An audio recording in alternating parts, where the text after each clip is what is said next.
Cliquei. Bem-vindos para mais um encontro para os estudos dos livros de Manuel Filomeno de Miranda, psicografado por Divaldo Franco. Estamos estudando o livro Tramas do Destino, que é o terceiro livro da série de Obsessão, dessa série do Manuel Filomeno de Miranda, né?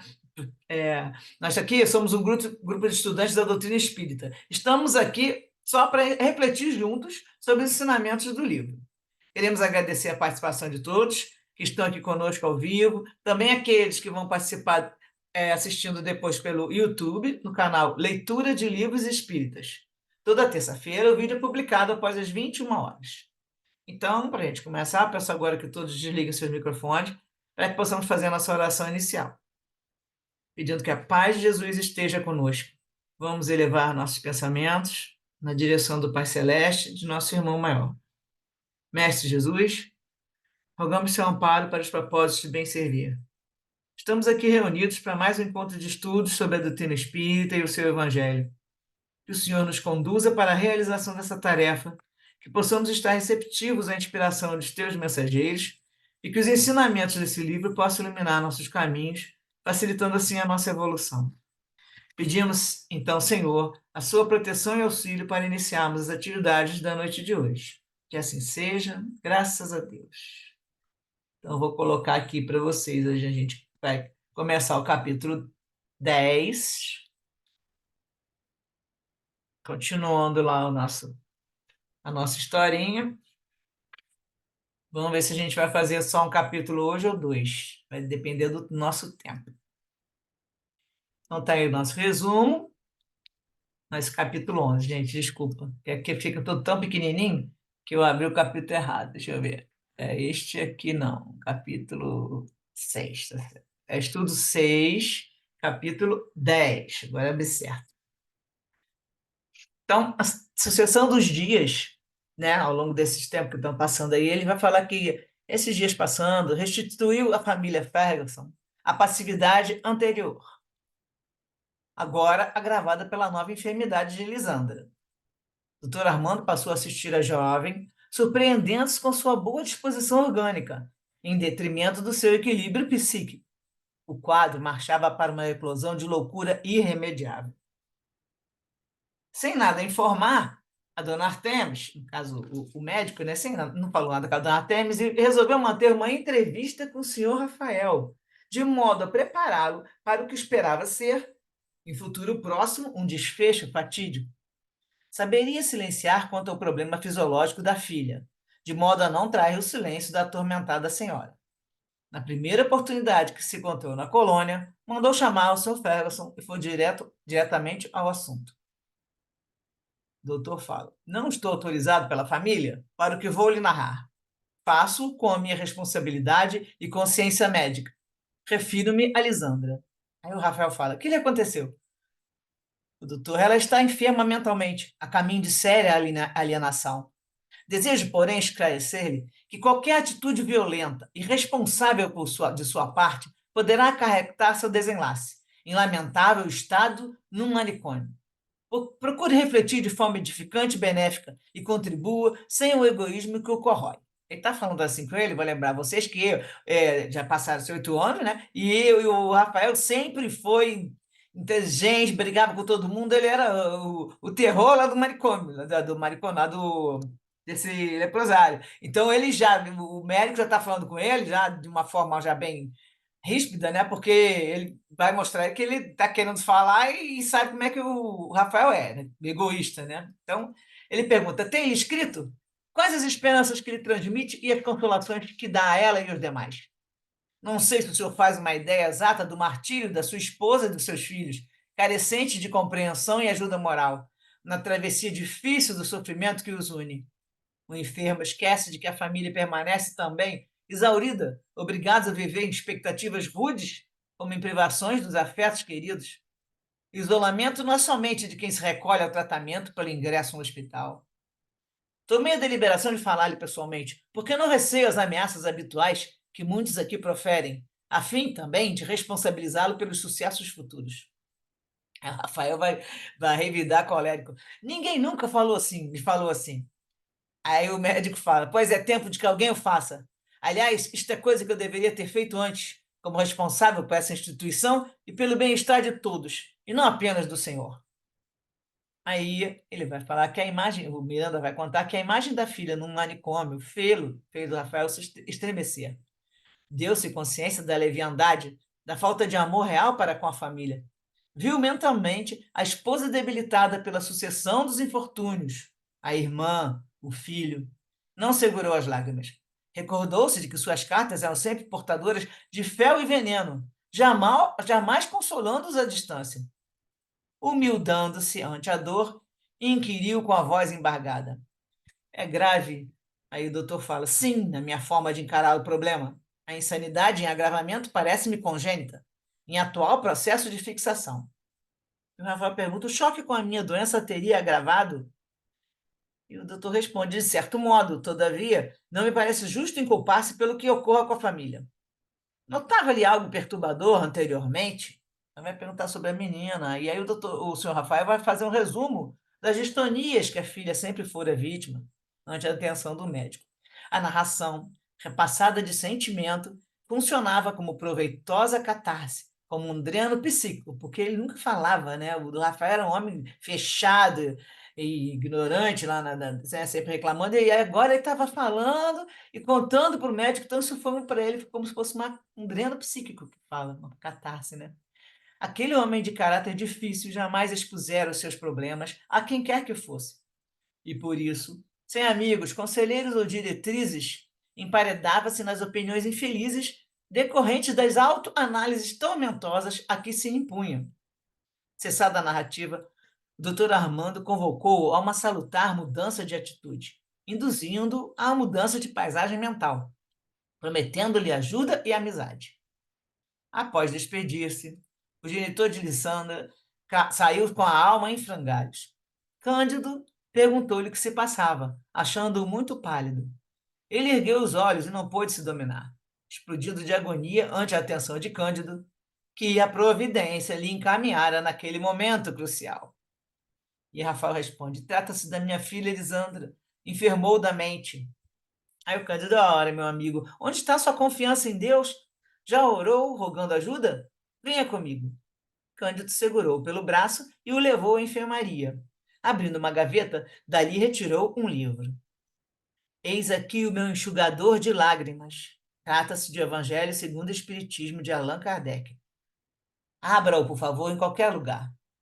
Rafael obedeceu mecanicamente e devolveu a obra.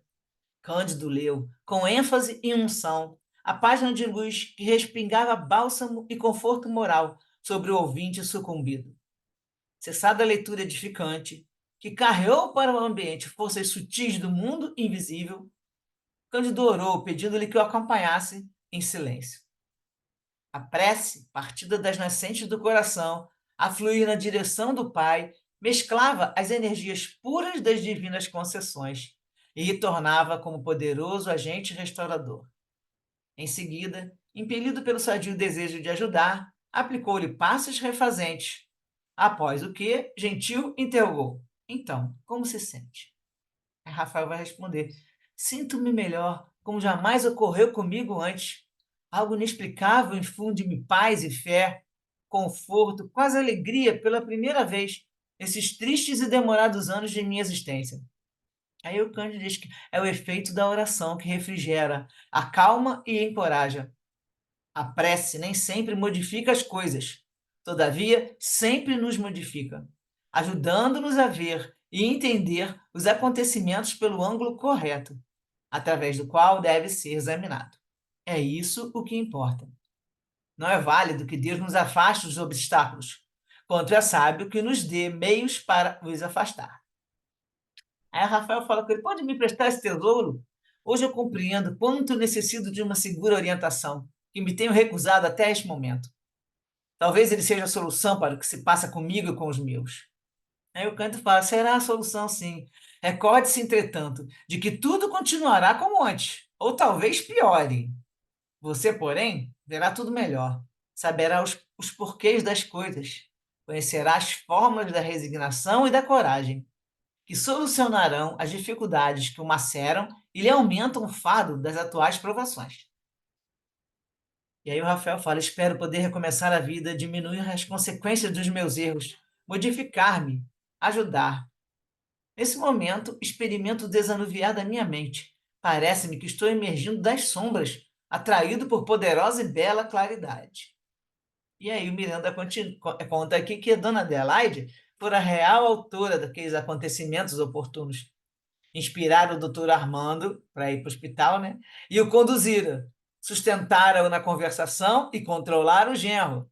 Induziram o Cândido a acercar-se do local naquele momento, aproximando e guiar a mão do enfermo ao abrir o livro, ajudando o enfermeiro na aplicação do passe restaurador. Então, ela atuou em cada pedacinho dessas cenas aí, né?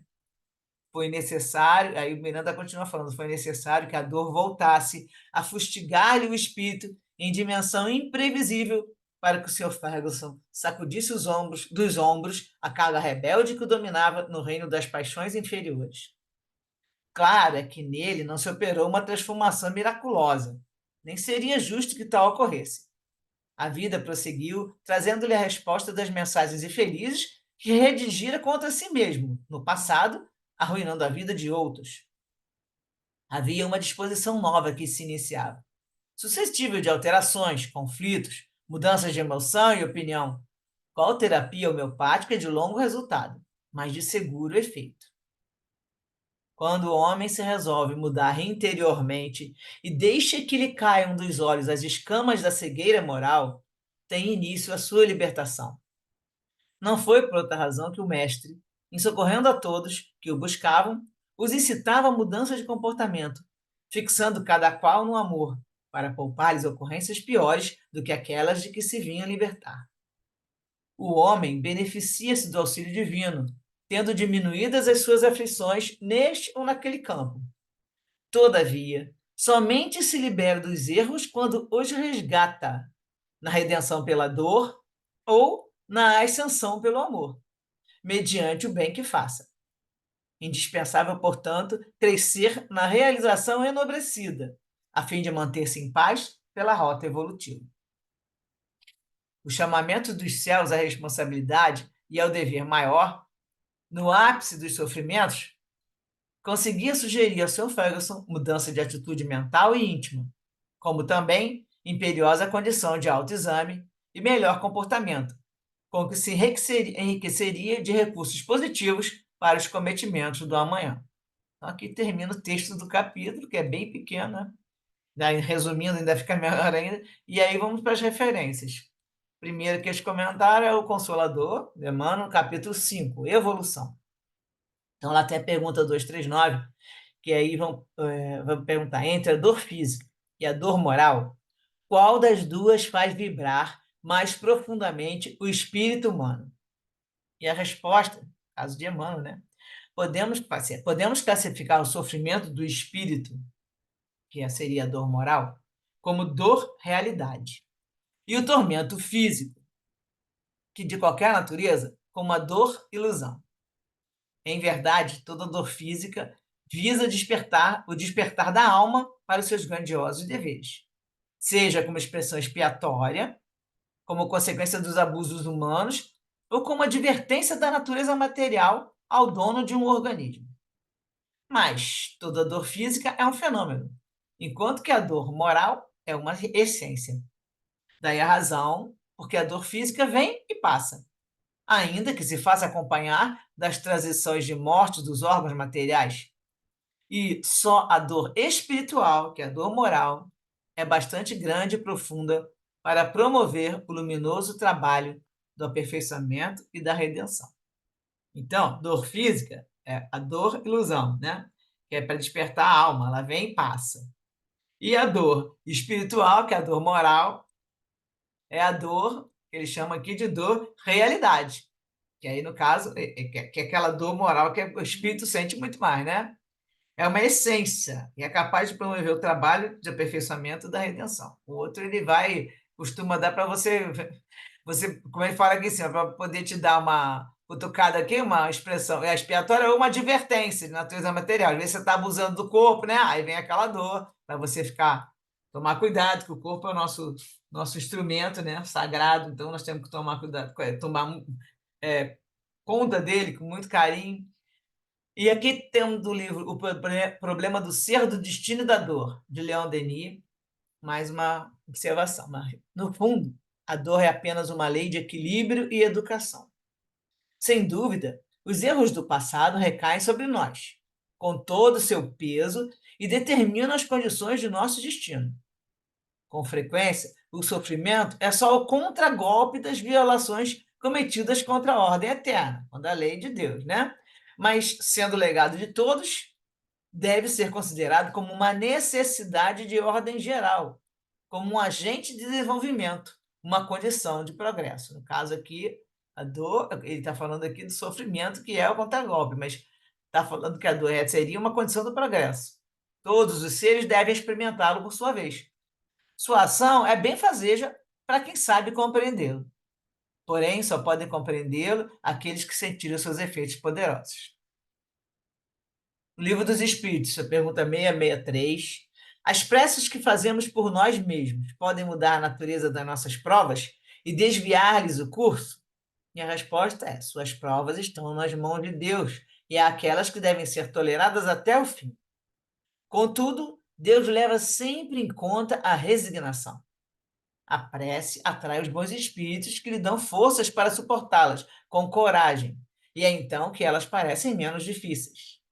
Os homens acreditam não serem ouvidos por Deus, porque não fez um milagre a seu favor. No entanto, ele os assiste por meios totalmente naturais. Eles parecem efeito do acaso ou das forças das circunstâncias. Muito frequentemente, suscita-lhes o pensamento necessário para que saiam dos embaraços por si próprios. No Fonte Viva, o texto, item 110, vigiemos e oremos. Vigiai e orai para não cairdes em tentação. Jesus, está em Mateus, capítulo 26, versículo 41. As mais terríveis tentações decorrem do fundo sombrio de nossa individualidade. Renascemos na terra com as forças desequilibradas do nosso pretérito para as tarefas do reajuste. Nas raízes de nossas tendências, encontramos as mais vivas sugestões de inferioridade. Nas íntimas relações com os nossos parentes, somos surpreendidos pelos mais fortes motivos de discórdia e luta. E em nós mesmos podemos exercitar o bom ânimo e a paciência, a fé e a humildade. Em contato com os afetos mais próximos, temos copioso material de aprendizado para fixar em nossa vida os valores da boa vontade e do perdão, da fraternidade pura e do bem incessante. Não te proponhas, desse modo, atravessar o mundo sem tentações. Elas nascem contigo, assomam de ti mesmo e alimentam-se de ti, quando não as combates. Dedicadamente, qual o lavrador sempre disposto a cooperar com a terra, da qual precisa extrair as boas sementes. Caminhar do berço ao túmulo, sob as marteladas da tentação, é natural. Afrontar obstáculos são vicissitudes. Não. Afrontar obstáculos, sofrer provações, tolerar antipatias gratuitas e atravessar tormentas de lágrimas são vicissitudes lógicas da experiência humana. Entretanto, lembremos-nos dos ensinamentos do Mestre, vigiando e orando, para não sucumbirmos às tentações, de vez que mais vale chorar sobre os aguilhões da resistência do que sorrir sobre os narcóticos da queda. E o último textinho aqui é o livro Pensamento e Vida, o Emmanuel Chico, o capítulo 2, a vontade. Então, todos esses pedaços também, gente, eu não faço o texto completo, né? Então, aqui tá, a volta e meia eu boto aqui uma reticência para você ver que eu estou fazendo um resumo também, que é só o pedaço que está sendo citado.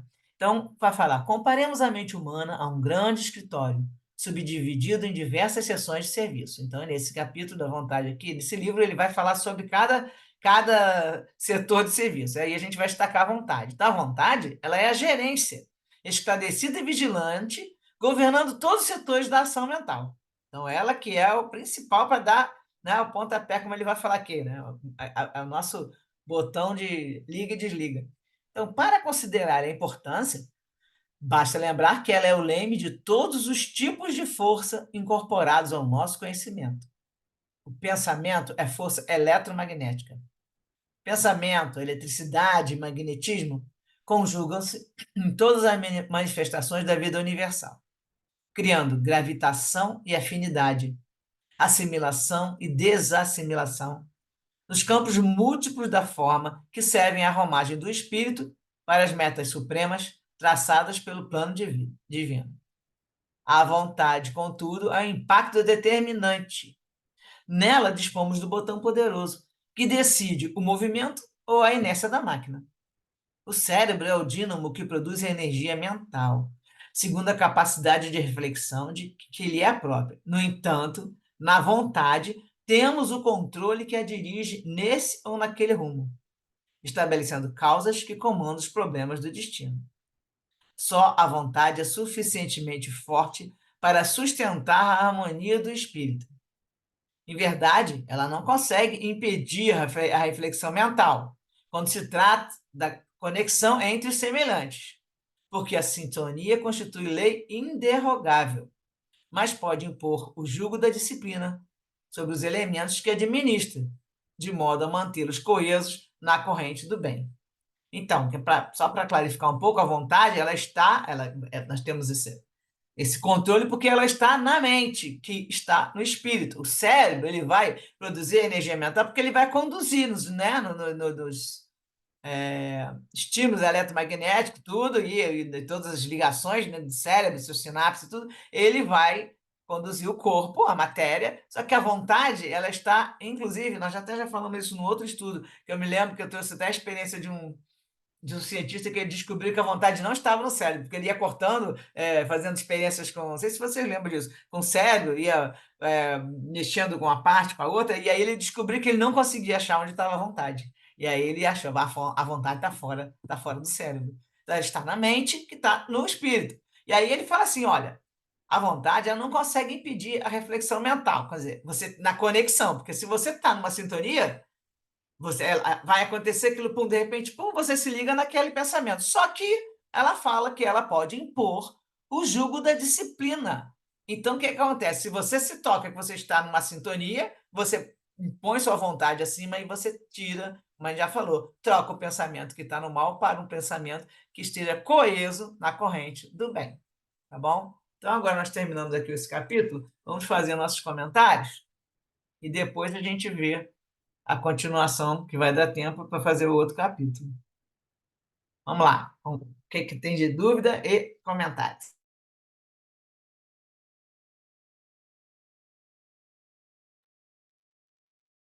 O que a gente analisa, né, conclusão que a gente chega, né, é que, assim, sofrimento nos leva a uma melhora, porque a gente aprende com a dor, né? Demoramos muitas vezes, mas, assim, cada um de nós aqui, salvo raras exceções, buscou o consolo, né, do espiritismo, né, no caso aqui da gente, pelo sofrimento, pela dor, né? Então, estamos num mundo de provas e expiações.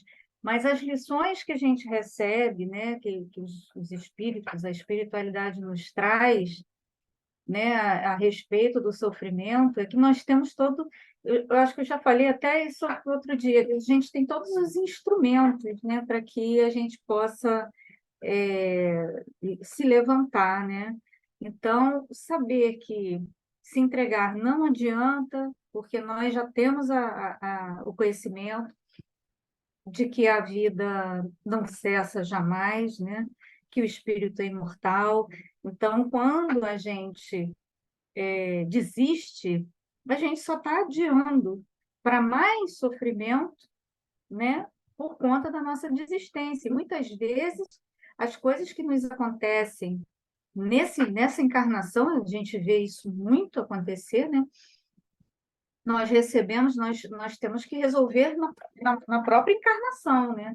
Então, eu imagino que a gente vai adiar qualquer tipo de dificuldade, qualquer tipo de enfrentamento, né, de dificuldade, e vai ter que encarar ela quando nós estivermos numa condição mais difícil, com mais idade, com mais dificuldade para enfrentar determinadas situações, né? Então, a gente não deve adiar essas soluções, por pior e mais dolorosas que elas sejam, né?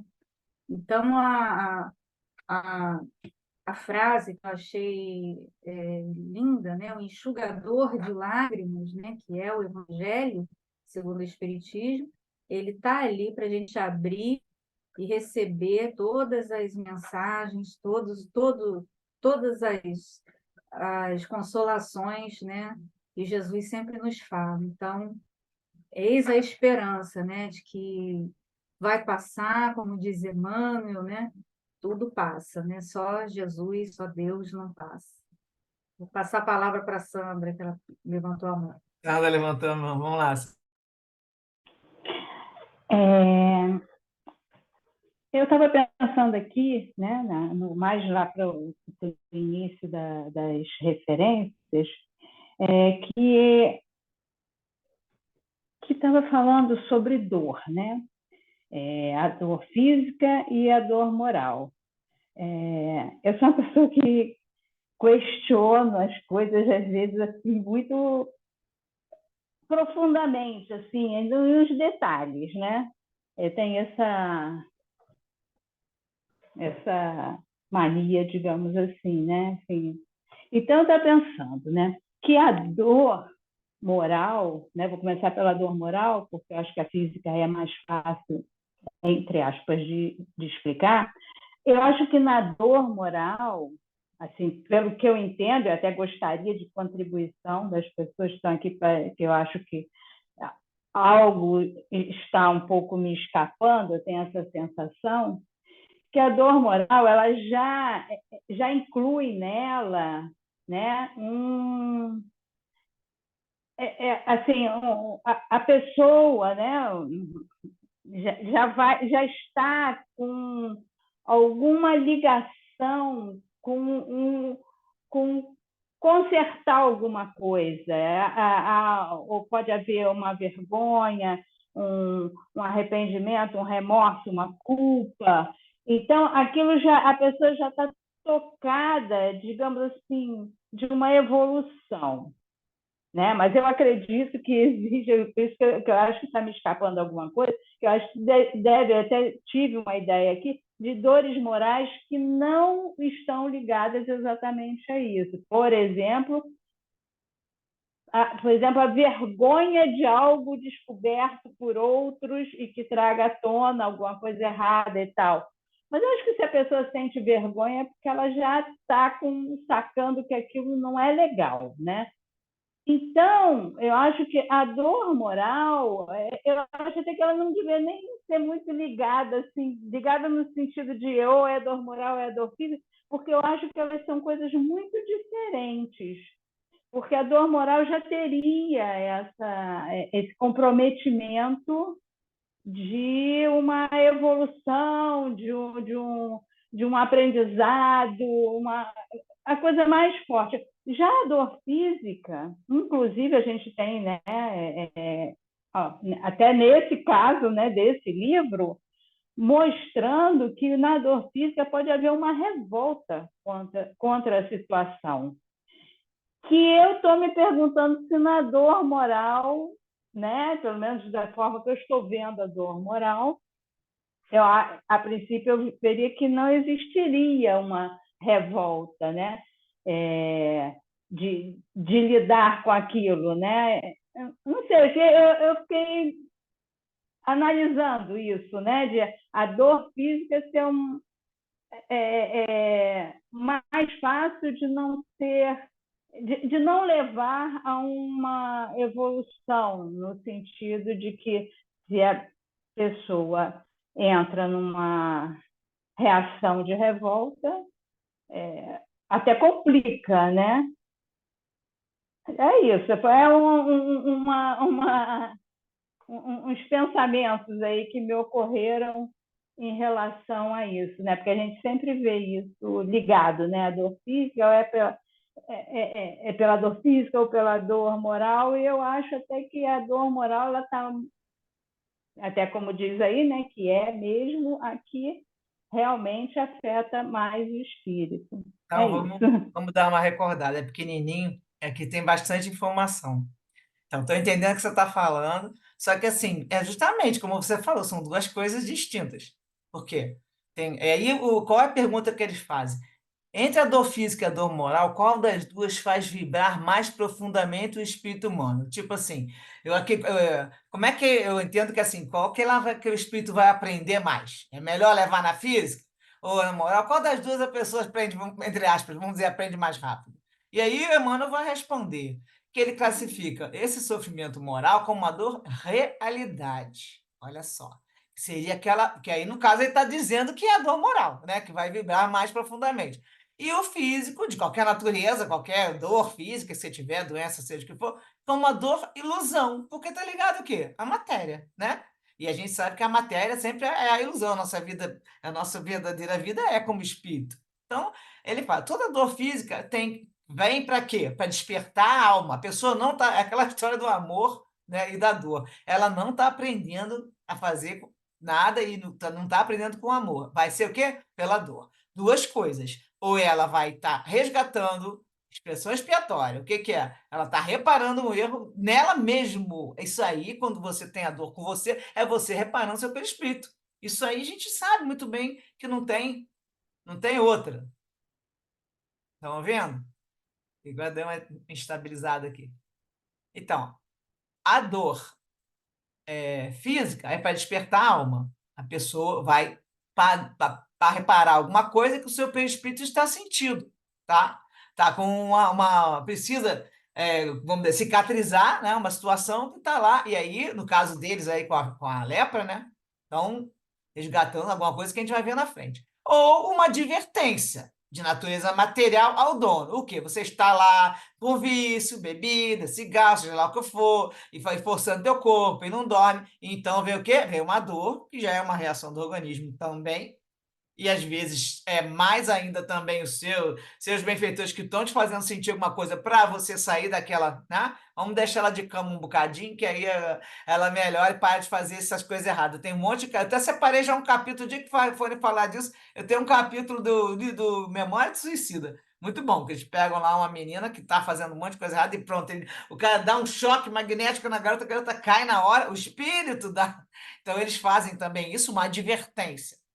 Mas toda dor física é um fenômeno, é uma coisa física, né? Não está falando. Enquanto a dor moral é uma essência, ela está dentro do espírito. E aí, o que você falou tem tudo a ver. A pessoa vai estar o quê? Já começando um processo de evolução, um pouquinho mais já esperta, já com algum arrependimento ou uma culpa, ela já está percebendo que não está fazendo a coisa certa. Na outra, ela não percebe nada. Ela vai embora, vai fazendo, aí fica revoltada, como você falou, e aí ela vai, a dor moral vai tocar mais o coração, a pessoa pode aprender sim, entendeu? Mas também pode ficar com aquela, como nós estamos vendo, com culpa para o resto da vida e não se mobilizar para se melhorar. Mas ela vem para isso. Então a dor física vem e passa, mesmo que possa até morrer, como coloca aqui, né? Até você até desencarnar. E só a dor espiritual, que é a moral, é bastante grande e profunda para promover o trabalho de aperfeiçoamento da redenção, ou seja, só a dor moral vai fazer com que a pessoa modifique. Então, aí o que você falou, ela já está com um pezinho, um degrauzinho, já ela vai sendo levada para aquelas quando tem um bom equilíbrio, porque a gente sabe de espíritos que não adianta, né? Aquela vai, aí começa às vezes um pouquinho de culpa, em vez de cair para o lado de querer se consertar, começa a cair para a depressão. Então, isso também tem que tomar cuidado. Então, nesse sentido, eu acho que eu concordo com o que você falou. Só que, assim, é distinto mesmo, e a dor moral é que é a principal. O que é a dor moral? Quando a gente sai daqui, vai pro, não só depois que desencarna, quando a gente também vai, né, sair do corpo, no nosso desdobramento, a gente sente muito mais, porque o espírito, sem o corpo, seu peso da matéria, a gente entra no nosso.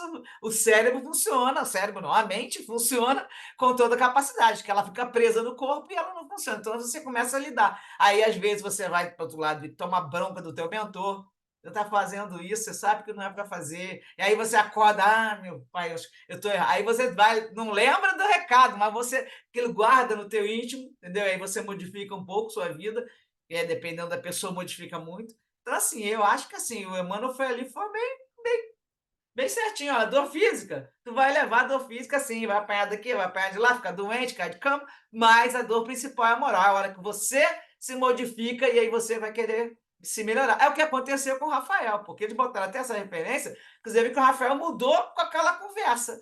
Que aí ele tava, quando ele fez aquela catarse, começou a ver que ele, poxa, tô errando, só depois de 8, porque no último capítulo falou que tinha passado 8 anos. Então, depois de 8 anos, já com lepra, largando a família de lado, aí, de repente, numa conversa, lógico que a benfeitora estava perto, e ele já devia estar sentindo, já começa a pessoa se sente muito para baixo, às vezes ela abre umas brechas de momento que você pode também chegar e dar uma consolada. O Cândido veio consolando, a Adelaide, né? A Adelaide veio para ajudar, vibrando, e aí botar um pouquinho de passe num aqui, faz um passe no outro lá, outro no médico, então foi ajudando a situação a andar. E aí nós vamos ver o próximo capítulo o que, que deu de diferença. Mas eu acho muito assim, tá bem claro, e ele está começando agora, tanto que ele sentiu a diferença da vibração depois de tantos anos, disse que estava ótimo, que sentiu muito bem, como não acontecia há muito tempo. Então foi precisar de começar a cutucar a dor moral dele, que agora vai começar a se modificar,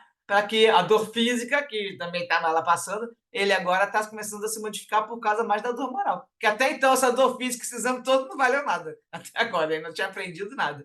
Entendeu? Tá bom aí? Mais algum comentário? A gente pode continuar o outro capítulo, que vai ser continuação desse assunto, e depois a gente comenta mais também. Se alguém quiser falar. E o Rafael ficou bem resistente, né? A se modificar moralmente, né? Mesmo com o Cândido ali, né? Incentivando ele, né? Foi todo um processo, né? Mas o Cândido nunca teve Assim, abertura para falar nada. Você percebe que só agora que ele foi mostrar o evangelho. Porque ele, começou a falar. quando chegou o remédio, ele não quis, falou que não queria, que não acreditava, que acreditava. Ele continuava ignorante com todo mundo, a entender, né, que ele, desses anos todos é o mesmo homem. Então, o que que acontece? Ele estava tentando, mas o Cândido só esperando a hora. Depois de 8 anos ele conseguiu, tanto que ele vai falar, né, na próxima aí, no capítulo, que ele aí que ele vai começar a falar para ele sobre o espiritismo. Céia ou Pedro que vai falar? Oi, Su, sou eu. Fala, É o que eu estava falando quando você começou o estudo. Eu estava vendo o quanto você estava falando sobre a interferência toda a mentora, né? A senhora que eu esqueci o nome. Agora eu esqueci. Adelaide, a mãe da É, Adelaide. Aí eu estava falando com o Pedro aqui, o quanto nós não percebemos quando a gente se volta, pede ajuda, ajuda vem de várias maneiras. Por pior que seja o sofrimento, a batalha, a gente nunca está só. Você está entendendo? Eu estava comentando sobre isso com o Pedro. Eu falei, Pedro, o dia que a gente parar para atentar os pequeninos detalhes das coisas que vão acontecendo no decorrer, a interferência da mão, da prece, que eu falo que a mão da prece porque através daquele momento que a gente se volta em prece, não é que a ajuda não venha se a gente não fizer, a ajuda vem, mas quando você abre o canal, quando você fica propensa a buscar, a reconhecer que você precisa de uma força maior, de uma ajuda. Às vezes você está no meio de uma turbulência sem saber para que lado você vai. Que você respira um pouco, para e faz. Não precisa ser muita coisa. Eu me lembro da história de Benedito, que ele chegava na igreja e ele só falava: Jesus, Benedito chegou. Eu nunca vou esquecer dessa história que há muitos anos eu escutei. Então, basta, você não precisa. Eu estava falando isso aqui agora mesmo com o Pedro. A partir do momento do Rafael, que era tão irredutível, não tinha abertura, né, para se modificar. Quando realmente ele foi tocado, a diferença que ele sentiu quando esse moço, o Cândido, chamou ele para ler o Evangelho. Quer dizer, tudo é na hora em que a pessoa também está pronto para escutar, né? E a Mas a interferência prece, também ajudou, porque aí a dona diz ali que com a dona Adelaide certeza, segurou ele também, tipo, foi abrandando ele, né? Aquela ímpeto, porque no começo ele já fala assim com o médico, né? Ninguém nunca falou assim comigo, quer dizer que ele já vai logo reagindo. Mas depois, quando o Cândido vem falar, aí ele foi amansando e sim, ele abriu de uma maneira, como você está falando, para a interferência boa, porque ele sempre a interferência dele era com a vibração negativa dos obsessores, né? Mas aí ele abriu para Quer poder dizer, foi receber. um conjunto de fatores que Exatamente. propiciou para que isso ocorresse. Exato. Mas só o fato da pessoa entender que a prece é um reconhecimento de que você sozinho não vai com muita das vezes, você não consegue resolver. E às vezes a gente não se apercebe que nós estamos cercados por uma nuvem de testemunhas. Mas agora depende das testemunhas, se é para o bem ou para o mal, né? Que a pessoa dá abertura, não é verdade? Daí que ele Eu fala estava no falando, final, a sintonia, que na referência fala, que você tem a vontade. Ah, eu quero sim, mas olha, a vontade, ela não vai. Se você vai mudando os seus pensamentos, você tem que manter a vontade firme, né? Porque senão você abre a brecha, como você falou, você abre a brecha para as outras interferências. Então, vamos manter nossa vontade, como eu fazer o melhor também, sempre, eu, né? eu hoje foi um dia que eu não parei em casa resolvendo coisas e eu aproveitei para conversar com o Pedro, falando com o Pedro. Pedro, você está vendo a diferença de quando a pessoa caminha no bem, o bem protege o bem. Você, com uma boa sintonia, você é cercada de ajuda. Não é que você fica blindada de não ter alguma coisa negativa. Não. Nós estamos aqui num momento em que a gente está sempre oscilando, não é verdade? É. Mas eu falei para o Pedro, a partir do momento em que você busca se melhorar, você busca o bem te protege. Sempre, é só você Mas se você ligando precisa. bem, que a gente vai ficar, a gente sempre se ligando. Você está sempre envolvida, está abrindo a brecha para o bem. É a mesma coisa para o outro lado, né? Então, agora Pois é. a continuação do capítulo, ele vai mostrar que, mais ou menos, vamos ler o resto, que ele vai mostrar que assim, estava indo tão bem, aí de repente as coisas mudam um pouco, porque justamente você tem que se manter firme, né? Eu vou continuar aqui. Isso, nós estamos sujeitos a vários momentos de oscilação. Exatamente. Vou abrir o capítulo 11 aqui para a gente ver, ele também não é muito grande, e aí dá tempo de eu ler. Se não der para comentar, a gente comenta no próximo, acho que vai dar sim. Isso é a continuação da história, tá? Mas aí, o que vai falar? Vai falar que essa notícia da alienação da Lisandra produziu no seu isso produziu nele e levou ele ao leito. Ele ficou mal. E o sistema nervoso, que há muito tempo desgovernado, que ele também não fazia, sempre só pensando coisa ruim, né? Ele não suportou a carga e causou transtornos psíquicos e carga de desespero e causou transtornos psíquicos e físicos.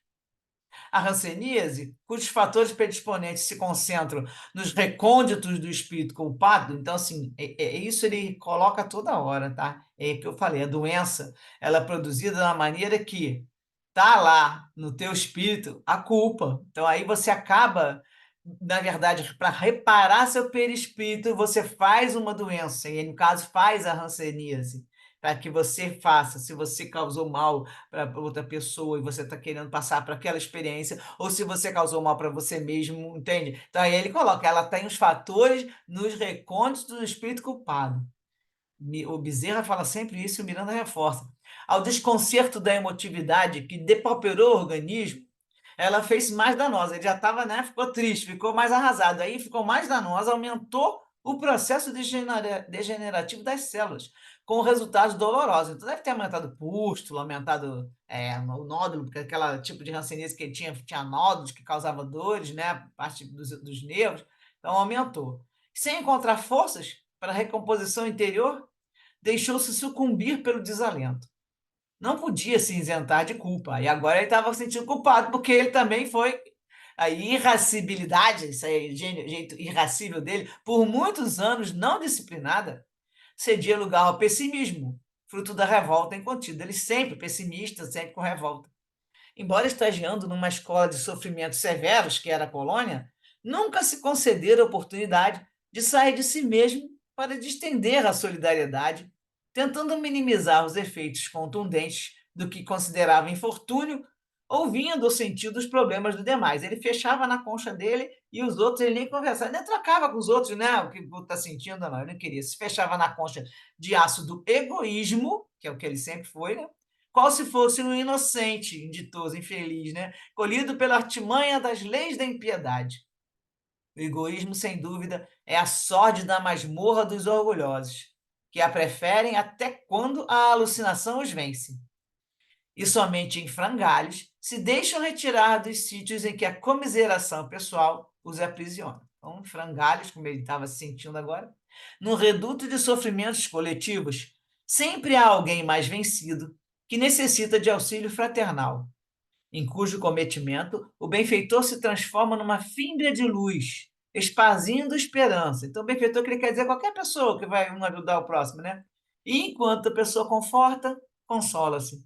Ao iluminar, clarifica-se. A paciência de Cândido e sua abnegação fraternal, sustentadas pela fé, convidaram o enfermo no sentido da autorrenovação. Então, tinha convidado Rafael para se renovar. Mas, passados os primeiros momentos da cariciosa aragem espiritual, experimentada após a prece e o passe, Rafael não se animara mais a voltar a ler o livro da vida.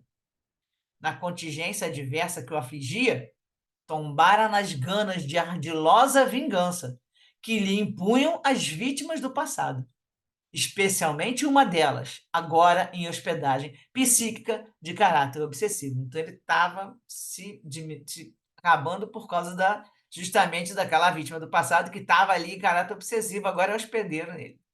A entidade perniciosa comprazia-se em inspirar-lhe ódio contra si mesmo, produzindo evocações mentais perturbantes e interferindo psiquicamente pela fixação monoideísta na sua mente, olha a história da ideia, do mesmo pensamento, de que era um desgraçado, um réprobo a caminho de uma desventura maior e sem termo. Então, a gente ficava pensando só nisso toda hora, porque o espírito estava ali inspirando ele, ódio contra si mesmo. A inspiração perturbadora do pensamento odiento do perseguidor já interferia no comportamento mental do paciente, que, não raro, se dava conta de manifestas agressões em debates no campo interior, com que mais se agravava a irritabilidade e o ensimesmamento. Ele se botava num canto e não queria saber de ninguém. Simultaneamente, o complexo de culpa dos erros pretéritos constituía indução atroz à manutenção do mau humor e da falta de estímulos para a aquisição da paz íntima, que, afinal de contas, ele sabia no inconsciente que não merecia, né? O adversário oculto do Sr. Ferguson era cúmplice do inimigo de Lisandra. Então, são dois que estão se vingando dos dois, né? E eles eram cúmplices, com quem concertava planos de animosidade e vingança. Ambos foram vitimados antes por astucioso plano e pela covardia dos atuais ressarcidores, não os perdoando e engrossando as fileiras de outros prejudicados, que agora exigiam, pura e simplesmente, uma justiça rápida, fulminante. Então, os outros eram vários, né? Queriam que fosse rápido. Só que, melhor armados intelectualmente, os verdugos-chefes da malta odienta, que são esses dois, um de cada lado, né? Estabeleceram um esforço lento, mediante o qual pretendiam saciar-se na sede de vingança premeditada. Nas crises, agora amildadas, Lisandra estremecia de horror quando ouvia o chamado da sua vítima, irrompendo pelo pensamento em desalinho, a clamar por justiça, em face da clemência que lhe fora negada. Via-o e ouvia-o em situação terrificadora, não suportando a invasão da sua presença mental, fugindo em desvario pela crise epilética. Então, a gente sabe que toda vez que ela se deparava com o obsessor, ela fugia e entrava em crise epilética. Com o genitor, porém, o quadro assumia outro aspecto. A mente invasora insinuara-se sutilmente no hospedeiro, provocando uma quase perfeita identificação, mediante a qual o cérebro do enfermo tanto registrava a voz de comando do encarnado como a do desencarnado. Então, já não sabia nem mais se era ele que está pensando, né? Já agora vencendo as últimas resistências do encarnado. Em face do quadro múltiplo das auto-obsessões, das obsessões simples e complexas, como das que se manifestam em áreas mistas de alienação por interferência espiritual, a contribuição do enfermo é imprescindível, quanto relevante. Sem que este produza uma mudança de atitude mental, com a execução de um programa edificante, no qual granjeie simpatia e solidariedade, credenciando-se a ser auxiliado, qualquer ajuda de outra pessoa redunda quase sempre nula. O enfermo tem que ter mudança de atitude.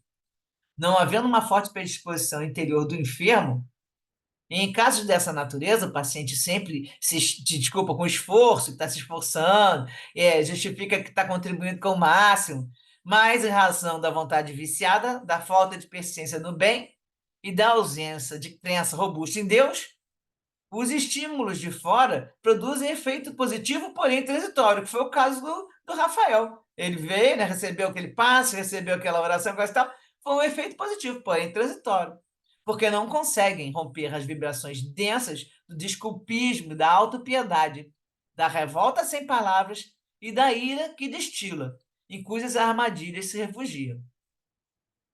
Providencial como terapêutica inicial é através da leitura evangélica que o espírito se irriga de esperança e se renova, abrindo verdadeiras clareiras e brechas na psicosfera, na sua psicosfera, que é a atmosfera mental da pessoa. O encarnado, o desencarnado tem, a gente chama de psicosfera, é isso, é uma atmosfera que fica ao redor. Que no caso, ele vai abrir que ela está densa, uma psicosfera densa.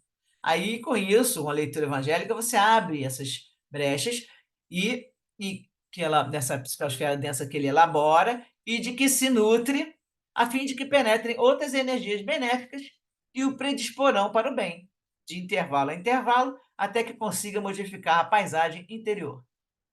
É comum encontrar-se largo número de obsidiados em diversos graus de alienação que asseveram não poder ler, por se verem vencidos por incontrolável sonolência que os toma, ou por impossibilidade total de entenderem o conteúdo das leituras que lhes são recomendadas. Eu já escutei muitas pessoas, não consigo ler, eu acabo dormindo, eu não consigo entender. Então, Miranda vai falar, merece considerarmos que, em alguns casos, a letargia, a falta de discernimento e a não fixação do conteúdo da leitura procedem da falta do hábito salutar e da convivência com os bons livros. Então, a pessoa já que não gosta de ler e não lê nada, né? Ou quando lê, não lê coisas boas, ela já tem isso aí como um agravante. A mente viciosa, indisciplinada, acostumada ao trivial, ao burlesco e ao insensato, se recusa atenção e interesse no esforço novo. Então, gosta de ver, né, como a pessoa, todo mundo aí, né, nós todos, vão na internet, olha um monte de coisa daqui, de brincadeira de lá, mas aí quando vem uma mensagem mais dentro do evangelho e mais demorada um pouco, aí a pessoa já pula, né? Pula de um lado, passa para o outro, que isso aí tá meio chato. Aí eu vou ver outra coisa no burlesco, na brincadeira e coisa e tal. Esse mesmo recado está dando para a gente. Conveniente desse modo, insistência e perseverança. Então, ele está dando a ideia. Leiam-se pequenos textos e façam-se acompanhar as leituras de subsequente reflexão da parte examinada. Então, você lê o livro inteiro, lê um parágrafo, dois, e fica pensando sobre aquilo. Tente-se a memorização, a anotação como exercício gráfico. Isso é muito bom. Você está lendo, daqui a pouco você vai e anota um pedacinho. E aí eu sempre guardo também, quando eu vejo palestras, tudo, vou anotando os pedacinhos, tudo, e aí depois eu leio, releio. Não consigo memorizar. Hoje em dia é muito fácil, não. Mas eu estou lá com eles anotados, vou lá reler de novo. Mas é bom, porque aí você tem pequenos textos e fica mais fácil para você ficar se ligando, né? Então, aí você, através disso, você não se concede a ociosidade da mente, nem a desculpa de nada conseguir nesse teor. Asseverou Jesus que tudo é possível àquele que crê. Mas o crer não pode ser tomado de uma atitude estática ou estanque, em que se aguardam resultados parasitariamente. Então, tem que crer, mas também tem que agir. Ocorrem outros casos em que relatam mal-estar que provém da leitura evangélica, que é produzido, ora, pela estudação das altas cargas pestilenciais, aspiradas pelo longo processo obsessivo, enquanto se modificam e depuram os centros da razão viciada, mudando-se os clichês mentais perniciosos, então a pessoa já está com essas cargas. Aí vai começando a ler, vai modificando, aí a pessoa diz que está com mal-estar. Eu já ouvi uma pessoa falar isso uma vez, que agora eu lendo aqui esse pedaço, eu lembrei. A pessoa falava que eu fico lendo, mas me dá um mal-estar. Aí tá identificando direitinho. Ou então, em face da hábil técnica da hipnose, de que se utiliza os perturbadores encarnados. Eles vão lá e fazem que a pessoa tenha mal-estar, porque eles sabem que a pessoa, se for ali, quem ficar ali vai encontrar uma renovação psíquica, no caso da vítima dele, e vai encontrar os antídotos à pertinácia infeliz alienadora.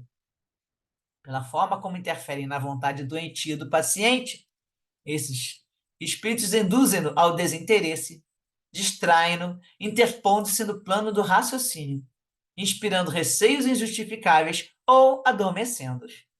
E quando conseguem vencê-los pelo sono desagradável, auxiliam no desbordar das lembranças em que acompliciaram os erros, produzindo sonos e pesadelos apavorantes. Ou ainda, assomam a recordação, defrontando-os no parcial desprendimento, com o que mais os atemoriza. Então, eles, quando conseguem fazer a pessoa dormir, aí faz sono, pesadelo, para lembrar daquelas cenas, e ainda por cima se encontra, né? Porque o espírito se desprende, no parcial desprendimento, encontra, dá de cara com o obsessor, e aí eles brigam, é o que a gente já viu. Tem lutas e atacam, a pessoa fica mais inspirada ainda. Quase sempre conseguem o triunfo, por ser mais fácil ao obsidiado recuar, ceder no esforço da própria edificação do que perseverar no empreendimento libertador. Quase sempre consegue o triunfo. Especialmente em ocorrências dessa natureza, a leitura edificante, evangélica e espírita é o medicamento eficaz, imprescindível a uma pronta conquista de resultados salutares.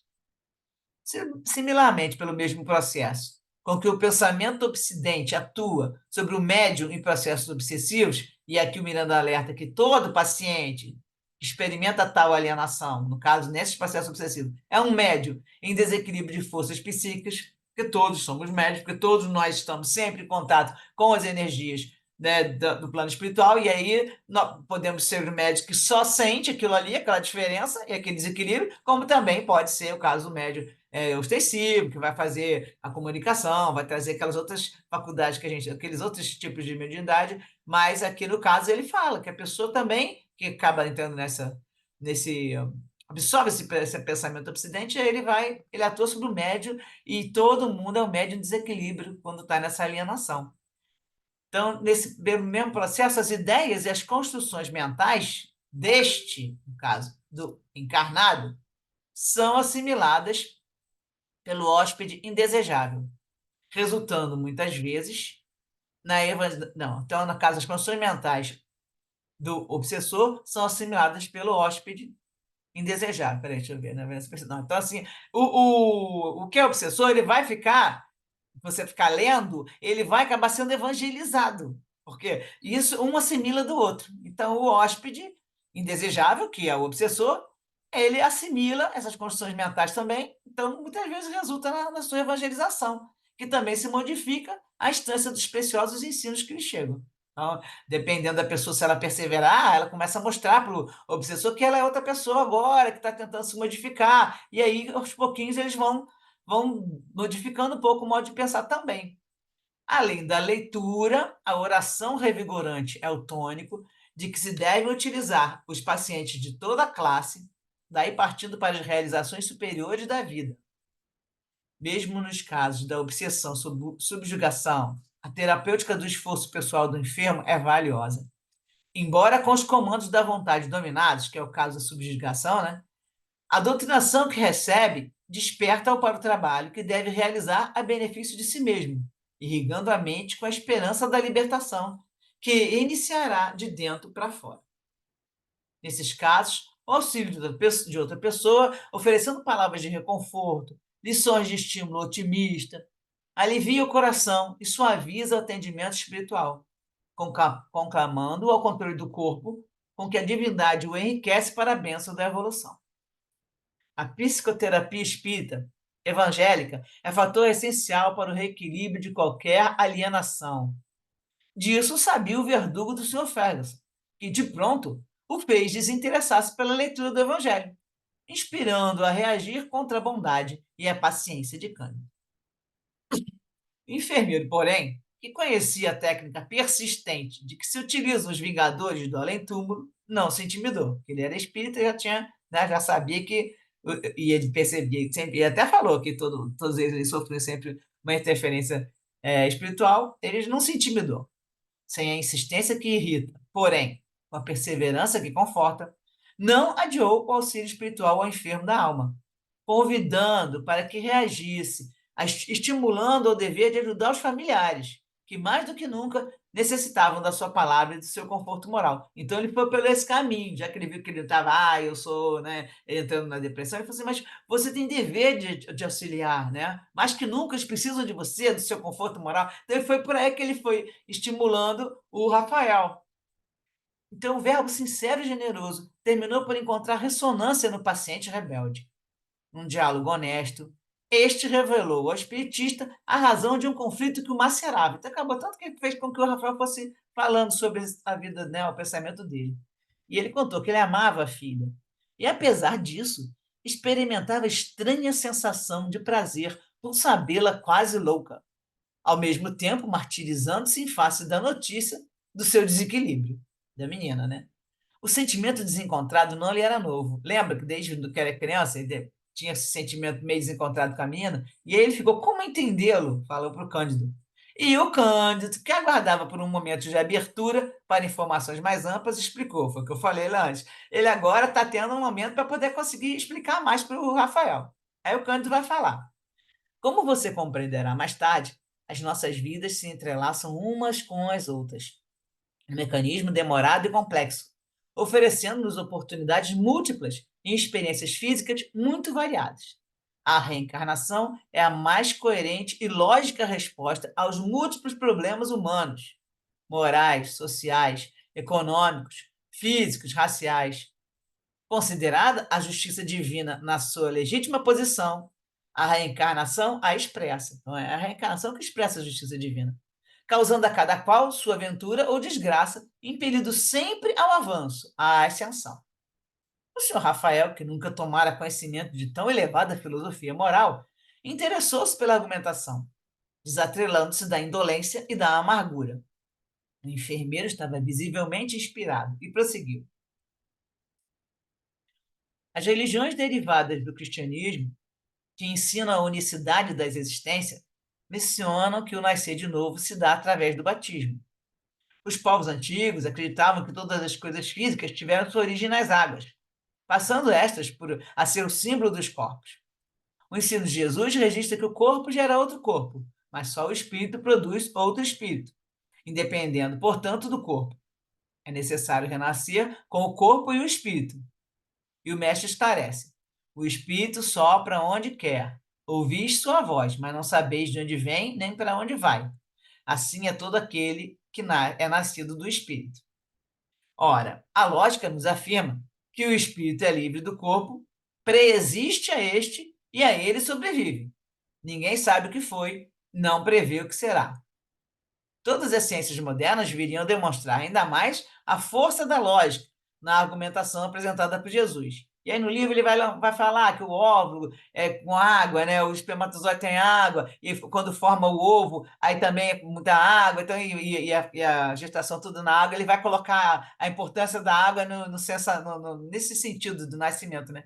Então, aí ele continua aqui, além disso, o bom senso nos faz deduzir, diante das disparidades sociais, dos desajustes familiares, dos graves problemas morais, das expressões teratológicas, são as crianças que nascem deformadas, né? Que chama teratológica, das diferenças entre os gênios e os primários, que é muito inteligente, outros não, da penúria econômica, das simpatias e antipatias, das animosidades incompreensíveis, dos ódios entre genitores e filhos, das enfermidades de longo curso.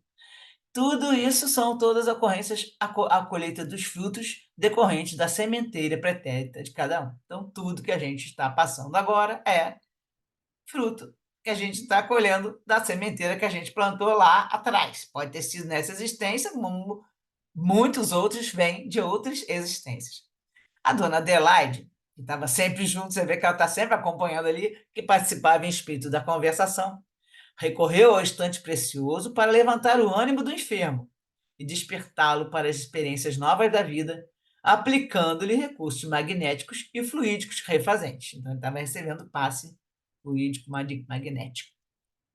E aí o Camilo fala, Camilo não, o Cândido, não existe dúvida de que o senhor e sua filha não realizam nessa vida uma experiência pela primeira vez.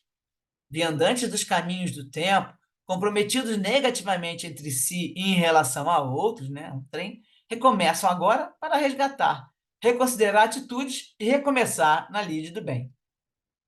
Aí o Rafael fala, mas o que poderem fazer, levando em conta seja isso verdade? Aí o Cândido fala, nossa destinação é a felicidade. Sempre é tempo de ressarcir dívidas e produzir títulos de merecimento. De início, mergulhe o pensamento na prece e estude o Evangelho. Então, ele fala de novo para ele, que lhe confiei, que está com você, né? Passando depois as outras obras que lhe darão a dimensão das responsabilidades que nos dizem respeito, informando sobre o mecanismo das nossas realizações presentes e futuras. Então, ele começa com o Evangelho e depois ele ia passar o Livro dos Espíritos e os outros, né? Comece pela renovação íntima, exercitando a humildade. Não esqueça que Deus é Pai magnânimo e misericordioso. Tudo que nos ocorre obedece a leis sábias que, embora nos escapem nas suas causas, se encarregam de lapidar as nossas imperfeições.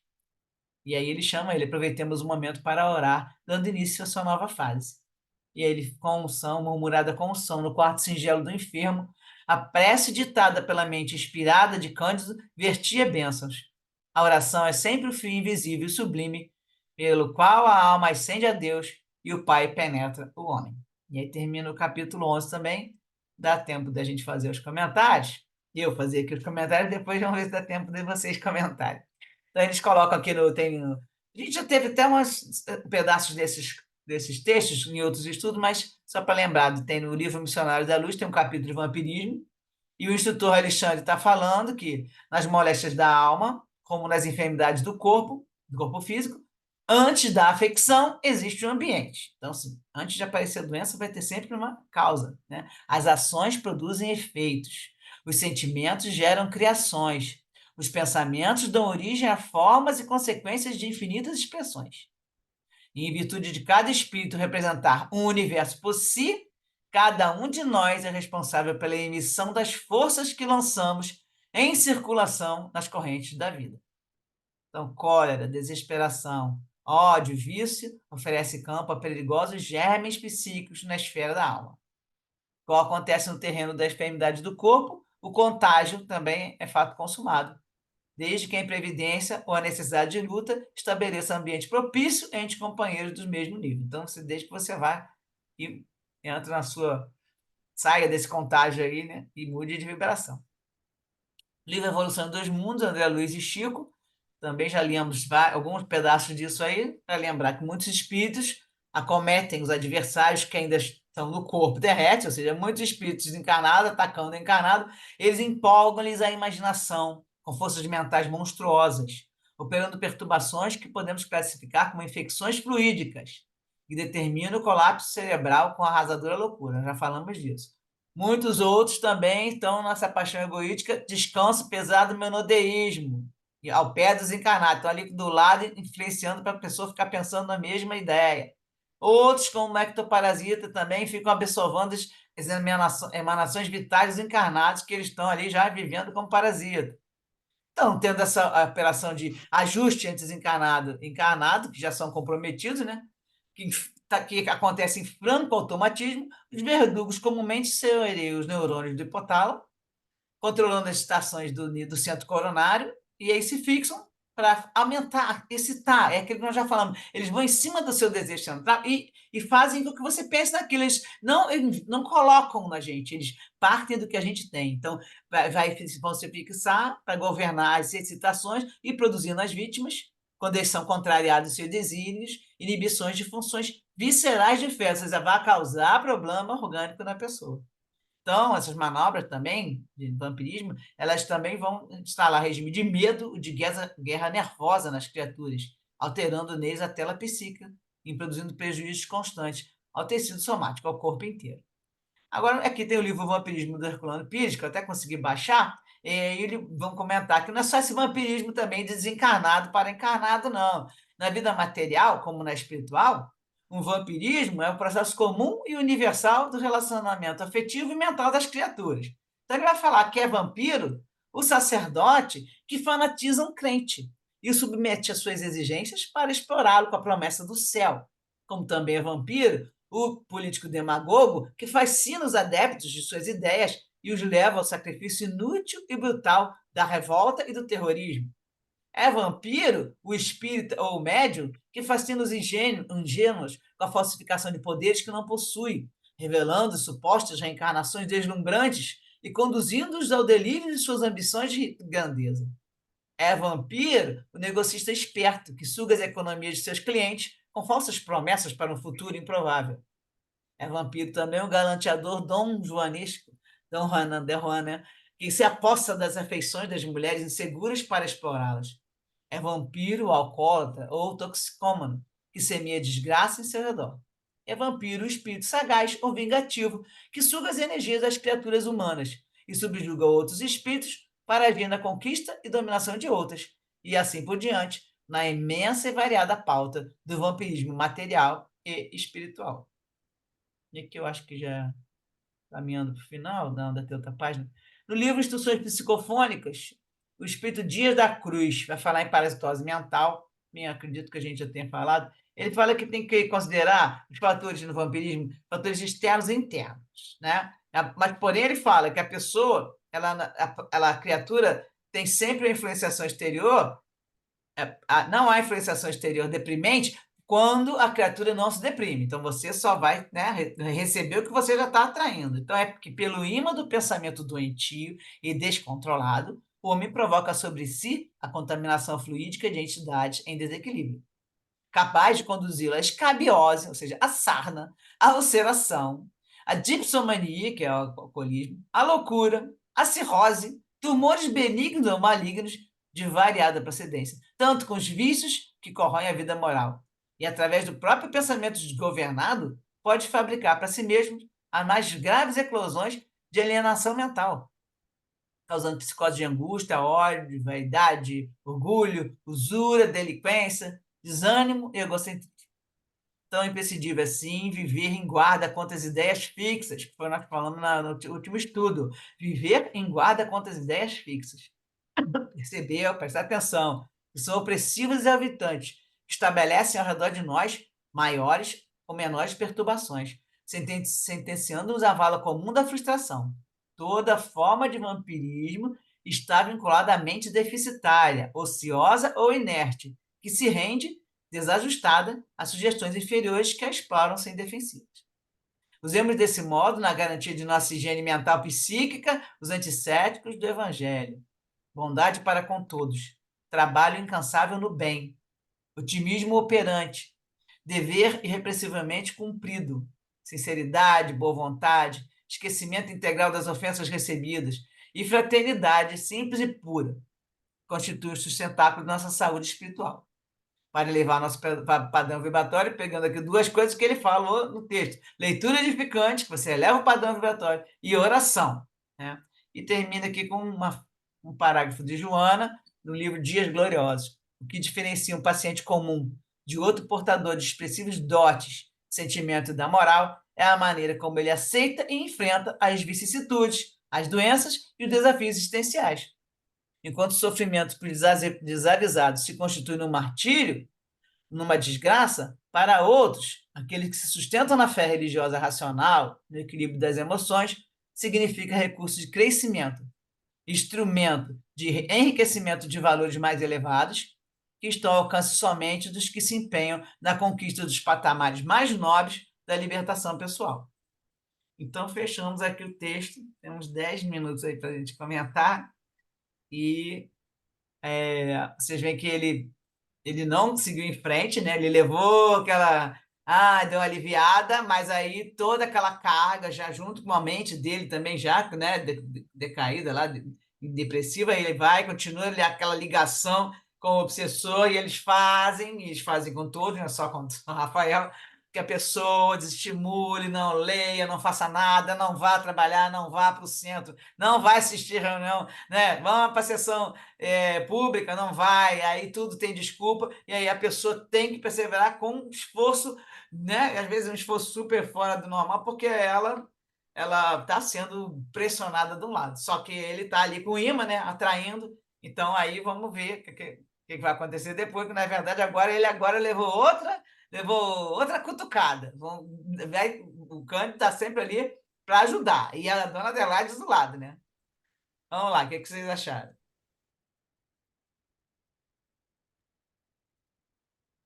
E a depressão é isso aí, é uma doença sorrateira, perigosa, que se você não tiver vigilância, você mergulha e não sai, né? Então, a sua vigilância tem que ser no sentido de entender que você tem esse problema para que você possa enfrentar, né? E você vê que são coisas que tudo que o nosso pensamento, né? Ele vai formando a sua vontade, ela vai sendo concretizada de acordo com os seus desejos.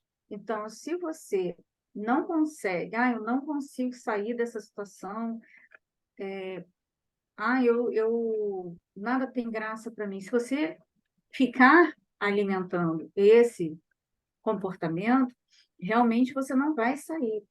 Não estou dizendo que é fácil, né? Não é, mas são enfrentamentos que a gente precisa fazer, pessoais, né? São íntimos, ninguém vai fazer por você. Então, alguma coisa você vai ter que fazer para que você saia dessa situação. A leitura do Evangelho é fundamental, né, para que você consiga, primeiro, se desligar, né, desses elos que você vai formando ante a sua depressão, porque muitas vezes você tá até ingenuamente sendo atrelada a esses irmãos, né, por falta de conhecimento, né? Então, quando você faz o evangelho, você até falou uma coisa interessante, você vai evangelizando eles também, né? E aí vai chegar um ponto que eles não vão querer mais.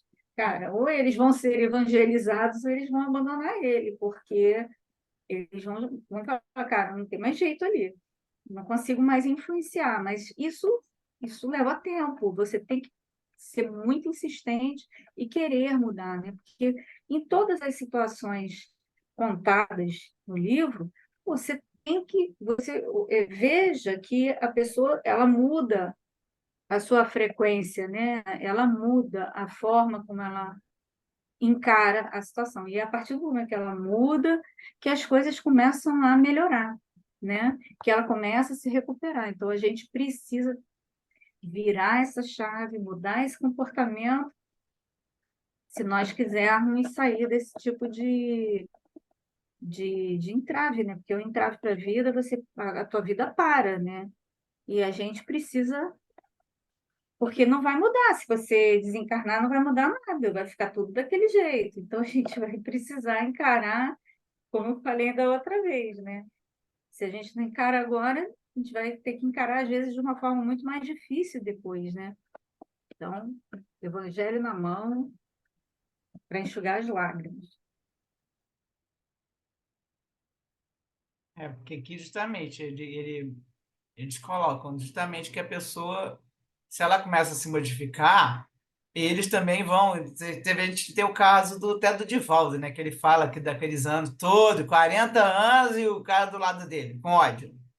E mesmo ele mostrando que tinha mudado, que tinha tudo, ele tem espírito que não tem jeito, né? Quer dizer, o caso do Divaldo é um espírito que a gente vê que foram 11 anos e o Divaldo, mais que fazer evangelho, palestra e tudo, e cuidar de todo mundo, né? A gente sabe que a gente nem tem condição de ficar com aquela missão que ele tem ali, que ele é humanista e faz aquilo tudo para um monte de gente. Só que, assim, o pouco que a gente tem que fazer, que é justamente levar e ler o evangelho, já é uma ajuda, porque você também está modificando a sua vibração. Então, a partir do momento que você começa a modificar a sua vibração, que é o que a gente, né, irradia, a gente também para de começar atrair. O ímã você está jogando. Tem um momento que você está mudando seu fluido, você também muda um pouco aquela persistência. Tanto que, como ele contava que o cara, que o espírito aparecia, não era toda hora estava colado nele. Mas ele aparecia e falava, aparecia, não colou nele, saiu andando com ele pelo mundo afora, né? Mas ele ficava exigindo uma reparação que o Divaldo pôde ter depois quando ele pegou a mãe dele, mostrou que ele amava e coisa e tal, que ele era outra pessoa. Mas, sim, você já modificando a sua vibração, você não deixa isso já acontecer diretamente. Você para de ficar, além de atrair outros, você para de ficar puxando no imã. Você pode até estar ali, já com uma parasitose, né, desenvolvida, como é o caso de muitos obsessores, mas pelo menos, às vezes, por exemplo, você vê que ele está falando que os outros que estavam com muita raiva queriam que eles morressem logo, né? Ah, mata logo, né? Vamos nos vingar logo. E os dois mais espertos, que vão aparecer depois, que é um de cada um, que são os mentores ali, eles falam, não, a gente quer que eles vão devagarzinho. Então, aquela lepra comendo devagarzinho, a menina agora fica com lepra, e eles ficam se satisfazendo com a tristeza e a situação, né? E no caso não é uma dor, é a dor física mesmo, e a dor mental da pessoa. Ele não queria o quê? Porque matou já não tem mais graça, não vou ficar meio sofrendo tanto. E matou, pega do outro lado, né? E eles fazem isso, mas no sentido de que eles estavam ali, cada um do modo de pensar, cada um quer se vingar de uma maneira. Mas o que a gente precisa fazer é não manter a sintonia de vibração. Aí que eu falo, vamos elevar o padrão vibratório. A gente, a máxima é esse nosso padrão vibratório, o que a gente emite, o que a gente está. Já chega o que a gente tem lá dentro que a gente não sabe. Essas chagas morais que já fazem um padrãozinho vibratório que a gente não sabe. Então, com isso que a gente tem dentro, que a gente acaba atraindo, né, os nossos imãzinhos, você por fora, então já consciente, racionalmente, é o que a gente fala sempre aqui. Nós temos a doutrina espírita para explicar isso tudo. O que o Cândido falou para ele, olha, você não vai melhorar, as coisas não vão, pode até piorar no outro capítulo, né? Mas você já vai aprender a ver que tem qual é a razão, vai começar a entender. Então, isso já te alivia bastante a mente daquela ideia, ah, meu Deus, o que é que acontece comigo? Né? Você já fica nessa mona ideia e já vai piorando o teu padrão. Para que a gente que estuda, a gente já se envolve numa outra vibração. A gente está tentando, se esforçando, vamos mantendo nossos pensamentos sempre né, dentro dessa linha do Evangelho. Então, tudo isso já ajuda. Mas também temos que ter todos esses outros cuidados, vigiar se a gente não está pensando a mesma coisa, porque já é a questão de vibração. Né, no primeiro livro que a gente estudou, Miranda fala, se as pessoas soubessem que o mundo é feito de ressonância, todo mundo iria vigiar o pensamento de uma forma muito mais profunda, porque a ressonância é isso, você irradia, a vibração, ela bate lá e aí volta. E aí fica, né? Fica você só puxando no imã. Então, se você já opa, estou pensando, o negócio não é bom aqui, troca o pensamento. Nós temos condição, nós estamos mais conscientes. Nós estamos, quando a Joana fala que a maioria está dormindo, nós já estamos mais ou menos. A gente acorda e dorme, mas a gente já tem condição de pensar mais. Então, vamos ficar fixo nisso aí. Temos que lembrar sempre que a gente tem isso para vigiar. E o básico, você vê, a vontade é que vai, no livro do Pensamento e Vida, a vontade que rege todos os outros. Então, nós estamos ali com aquele pensamento. Aí a gente lembra que não é para pensar assim. Aí você tem que ter, bom, vou trocar o pensamento. Mas aí acaba assim, mas isso aí tu volta para aquele pensamento fixo, aí você, não, mas você tem que ficar consciente e ter vontade de melhorar. E se você deixa, mas hoje está tão ruim, aí tem gente que vai para bebida, né? Vai tentando se aliviar, ou vai para comida, come um chocolate, que ajuda também. Então as pessoas vão, ou vai para sair, vou sair para poder, né? Vou sair para poder uma balada, que aí eu esqueço. Então tudo depende de como é que você vai dar o curso. Na verdade, a ideia é você ficar cuidando de você mesmo, se vigiando, você entrar no seu pensamento, a história do autoconhecimento, entrar em você, começar a perceber quais são as suas reações e aí ver o que você pode fazer para melhorar. Leitura edificante, tá ali, e oração. São desses dois capítulos, ele fala o tempo todo, leitura e oração, pelo menos para começar. Hoje em dia, se aí não tinha internet, não tinha YouTube, hoje em dia tem YouTube, você bota lá as palestras, bota o assunto que você quer, bota lá o palestrante que você quer, escuta palestras, faz curso, vai para o centro espírita, assiste reunião, recebe passe. Então, nós temos vários recursos. Está nas nossas mãos, tá? E já são quase 9 horas. Já está na hora de fazer a oração final. Quem tiver outra dúvida qualquer e quiser comentar alguma coisa, na semana que vem a gente continua então o assunto, tá bom? Carla faz a oração final e vamos terminando o nosso estudo. Senhor Jesus, mais uma vez, agradecemos por esses momentos de estudo, de esclarecimento, que nós possamos, além de nos alimentarmos de todo esse conhecimento, de todos esses ensinamentos trazidos pelos bons espíritos, que nós possamos colocá-los em prática em nossas casas, no nosso dia a dia. Que nós possamos estar aqui na próxima semana para dar continuidade ao estudo desse maravilhoso livro. Que assim seja. Graças a Deus. Assim seja, graças a Deus. Beijo para todos. Até terça que vem. Boa noite. Tchau, boa Tchau, noite. gente. Tchau, boa noite. Tchau, boa Até a noite. próxima.